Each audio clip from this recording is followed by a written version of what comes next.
नमस्कार, फर्स्ट बिहार झारखंड देख रहे हैं आप और मैं हूं आपके साथ प्रिया। बिहार में पंचायत चुनाव को लेकर सभी लोग तैयारियों में लगे हुए, हर गांव कस्बे में लोग तैयारियों में लगे हुए। अगर हम बात करें प्रत्याशी की तो प्रत्याशी प्रचार प्रसार में लगे हुए हैं। अगर हम बात करें मतदाताओं की तो मतदाता इस बात की जानकारी जुटाने में लगे हैं कि उन्हें किसे वोट देना चाहिए। इसको लेकर हर दिन अपडेट आते रहा है। पंचायत चुनाव को लेकर सिंबल भी जारी कर दिया गया, साथ ही मतदाताओं की सूची भी जारी कर दी गई। अब बारी थी तारीख की, लेकिन तारीख को लेकर मामला अटक गया। मामला इस वजह से अटका क्योंकि ईवीएम के लिए जो एनओसी के लिए जो बातें चल रही थी उस पर मुहर नहीं लगी, जिसके बाद तारीखों की घोषणा होने में लेट हो रहा है। राज्य में पंचायत चुनाव की तारीखों की घोषणा में देरी हो रही है। राज्य निर्वाचन आयोग को ईवीएम उपलब्ध कराने का रास्ता जब तक साफ नहीं हो जाता है तब तक पंचायत चुनाव की घोषणा नहीं हो पाएगी। राज्य में पंचायत चुनाव की घोषणा फरवरी महीने में ही होनी थी, लेकिन इसे फिलहाल टाल दिया गया है। दरअसल राज्य निर्वाचन आयोग को पंचायत चुनाव के लिए ईवीएम की आवश्यकता है।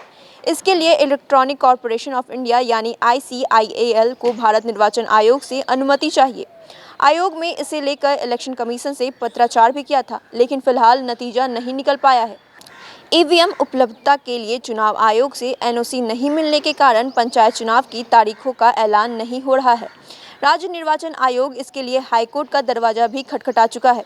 इस बीच एनओसी नहीं मिलने के बावजूद राज्य निर्वाचन आयोग ने पंचायत चुनाव को लेकर सभी जिला निर्वाचन पदाधिकारियों को दिशा निर्देश जारी किया है। आयोग ने कहा है कि पंचायत चुनाव को लेकर राज्यपाल द्वारा जल्द ही अधिसूचना जारी की जाएगी।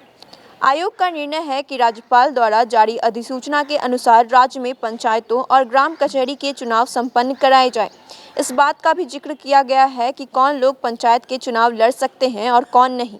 राज्य निर्वाचन आयोग की तरफ से जारी गाइडलाइन में कहा गया है कि सेवानिवृत्त सरकारी सेवक, जन वितरण प्रणाली के लाइसेंसधारी विक्रेता, कमीशन एजेंट, सेवा नहीं देने वाले होमगार्ड चुनाव लड़ सकते हैं। इसके अलावा सरकारी सहायक, अधिवक्ता, अपर लोक अभियोजक जो केवल शुल्क पर नियुक्त किए जाते हैं पंचायत चुनाव लड़ सकते हैं, जबकि आंगनवाड़ी सेविका, सहायिका चुनाव नहीं लड़ सकती हैं।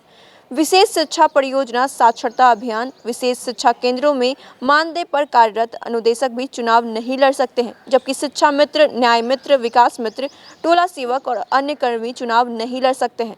पंचायत चुनाव के लिए आयोग में सुबह 7 बजे से शाम 5 बजे तक वोटिंग का वक्त तय किया गया है। मतगणना सुबह 8 बजे से की जाएगी।